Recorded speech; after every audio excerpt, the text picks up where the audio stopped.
অনেক ভালোবাসা, তোমাদেরকে অনেক ভালোবাসা জানাম দিয়ে আমার ছোট্ট বক্তব্য শেষ করলাম। এরপরে আয়ুষী দত্ত ও বলবে স্বামীজি আজকে নেতাজি সম্বন্ধেই বলবে। ও নাম শুরু করো।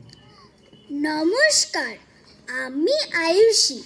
আজকে নেতাজি জয়ন্তী, তাই আমি একটি বক্তৃতা শোনাবো। উপস্থিত সম্মানিত অতিথিবৃন্দ, শ্রদ্ধেয় অধ্যক্ষ, উপাধ্যক্ষ, শিক্ষক এবং আমার প্রিয় সহপাঠীবৃন্দ, আপনাদের সবাইকে জানাই নেতাজি জয়ন্তীর আন্তরিক শুভেচ্ছা ও অভিনন্দন। আজ 23শে জানুয়ারি।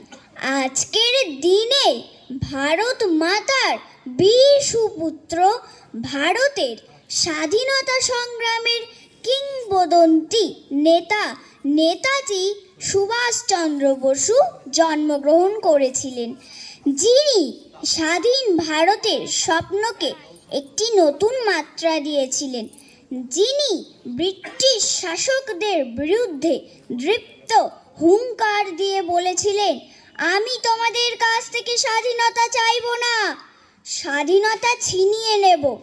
এই রকম সাহসী উদ্দীপ্ত হুঙ্কার শুধু এবং শুধু নেতাজিই দিতে পারতেন। আজকের দিনে শুধুই নেতাজি সুভাষচন্দ্র বসুর জন্ম হয়নি, আজকের দিনে ভারতের নতুন সৈন্য কৌশলের জন্ম হয়েছিল।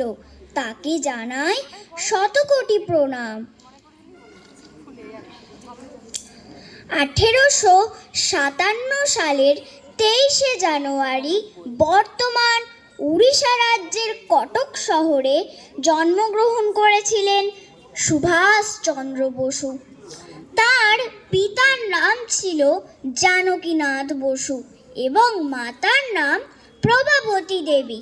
ছোটবেলা থেকেই খুবই মেধাবী ও প্রতিভাবান সুভাষ বিলেতে গিয়ে সিভিল সার্ভিস পরীক্ষায় চতুর্থ স্থান অধিকার করেও ইংরেজ সরকারের অধীনে চাকরি গ্রহণ না করে দেশে ফিরে এসেছিলেন।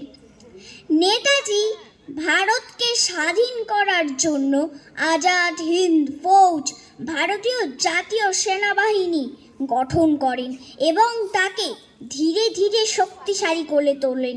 তিনি গোটা দেশ থেকে জাতি, ধর্ম, বর্ণ নির্বিশেষে প্রত্যেক ইচ্ছুক ব্যক্তিকে সৈনিকের মর্যাদা দিয়েছিলেন। তাদের দেশের জন্য লড়াই করার উদ্দীপনা দিয়েছেন, দেশের জন্য মৃত্যুবরণের লক্ষ্য রেখেছেন।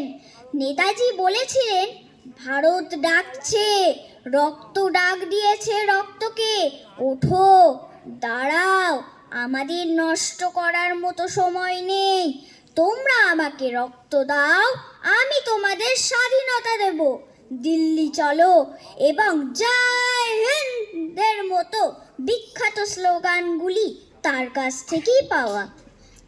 ভারতের স্বাধীনতা সংগ্রামে ইতিহাসে তিনি হলেন এক উজ্জ্বল ও মহান চরিত্র, যিনি এই সংগ্রামে নিজের সমগ্র জীবন উৎসর্গ করেছিলেন।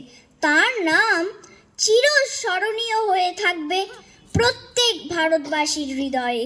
ধন্যবাদ। জয় হিন্দ।